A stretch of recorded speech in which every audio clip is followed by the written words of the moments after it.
এমন অনেক দম্পতি আছেন যারা গর্ভধারণ করতে চান, কিন্তু মাসিকের কোন দিনগুলোতে মিলন করলে গর্ভধারণ হবে তা সঠিক জানা নেই। আবার অনেক মহিলাদের অনিয়মিত মাসিকের সমস্যা, এর ফলে তারা না জেনে যে কোনো দিনে মিলন করেন। এভাবে যে কোনো দিনে মিলন করলে গর্ভধারণ সম্ভব নয়।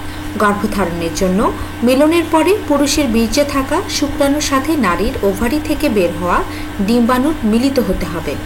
পুরুষের বীর্যে শুক্রাণু সবসময় মজুদ থাকলেও নারীর ওভারি বা ডিম্বথলি থেকে প্রতি মাসিক সাইকেলের মাঝামাঝি দিনগুলোতে যে কোনো সময়ে একবারই ডিম্বাণু নিঃসৃত হয়, যা মাত্র 12 থেকে 24 ঘন্টা পর্যন্তই কার্যকরী থাকে।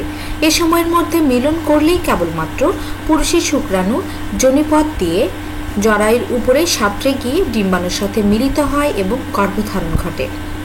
নারীর ওভারি বা ডিম্বাশয় থেকে পরিপক্ক ডিমটি ফুটে যখন বের হয়, ওই সময়ে 3টি লক্ষণ শরীরে দেখা দেয়, যা দেখে বোঝা যায় যে নারীর শরীরে ওভুলেশন বা ডিম্বস্ফোটন হয়েছে। মাসিক শুরুর দিন থেকে হিসেব শুরু করে 10তম দিনের পরে থেকেই খেয়াল রাখতে হবে এই 3টি লক্ষণ শরীরে দেখা যাচ্ছে কিনা।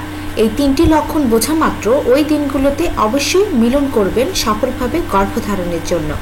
শারীরিক এই 3টি লক্ষণ নিয়ে আজকে আমরা আলোচনা করব, যা মাসিকের 10 দিন পর দেখা মাত্র মিলন করলে খুব দ্রুত গর্ভধারণ করবেন। জানতে হলে মাম্মি কেয়ারের সাথেই থাকুন। প্রথম লক্ষণ হলো সার্ভিক্সের মুখ উঁচুতে ওঠা। যোনিপথের পরেই সার্ভিক্সের অবস্থান, এরপরই জরায়ু। জরায়ুর উপরে দুপাশে থাকে দুটি ফেলুপিয়ান নালী। এই নালী দুটির সাথে সংযুক্ত থাকে দুটি ওভারি বা ডিম্বাশয়। প্রতি মাসিক সাইকেলেই যে কোনো একটি ওভারি বা ডিম্বাশয় থেকে সবচেয়ে পরিপক্ক একটি ডিম্বাণু বের হয়ে ফেলুপিয়ান নালীতে এসে অবস্থান করে। মিলনের পরে পুরুষের শুক্রাণু সাঁতরে এই ফেলুপিয়ান নালীতেই এসে ডিম্বাণুর সাথে মিলিত হয়ে গর্ভধারণ ঘটায়। যখন পরিপক্ক ডিমটি ওভারি থেকে বের হয়, ওই সময়ে সার্ভিক্সের মুখ স্বাভাবিকের থেকে যোনিপথের আরও উঁচুতে উঠে যায় এবং ভেতরটা অনেক নরম ও পিচ্ছিল হয়ে যায়। নর্মাল সময়ে সার্ভিক্সের মুখ যোনিপথের নিচের দিকে থাকে।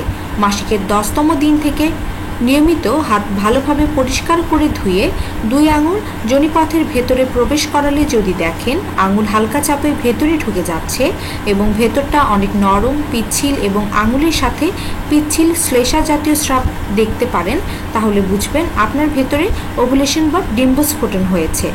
ওই দিনগুলোতে অবশ্যই মিলন করবেন। দ্বিতীয়তে হলো তলপেটে ব্যথা। ডিম্বস্ফোটন হলে তলপেটে নাভির 4 আঙুল নিচে হালকা ব্যথা হতে থাকে। ব্যথার ধরন অনেকটা সূচ ফোঁটার মতো তীক্ষ্ণ, চিনচিনে বা অস্বস্তিকর হয়ে থাকে। হালকা এই ব্যথাটি টানা অনেকক্ষণ ধরে হয় না, বরং কিছুক্ষণ হয়, থেমে যায়, আবার হয়। অনেক সময় মাসিক সাইকেলের মাঝামাঝিতে এই ধরনের অস্বস্তিকর ব্যথাতে মনে হতে পারে যে এই বুঝি মাসিক হয়ে গেল। আসলে এটি মাসিক শুরুর ব্যথা নয়, বরং এটি ডিম্বস্ফোটনের ফলে সৃষ্ট ব্যথা। ডান বা বাম যে পাশের ডিম্বথলি থেকে ডিম্বাণুটি ফুটে বের হয়েছে, বাহ্যিকভাবে তলপেটেও নাভির 4 আঙুল নিচে সেই ডান বা বাম পাশেই ব্যথা হতে দেখা যায়। এ ধরনের ব্যথা হলেও সেই সময়গুলোতে অবশ্যই মিলন করবেন। তৃতীয়ত হলো সার্ভাইকাল মিউকাস বা উর্বর স্রাব নিঃসরণ।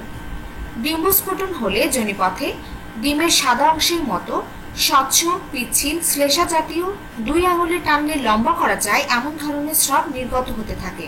এ সময়ে এতই ঘন ঘন স্রাব নির্গত হয় যে পায়জামা ভেজা ভেজা লাগবে।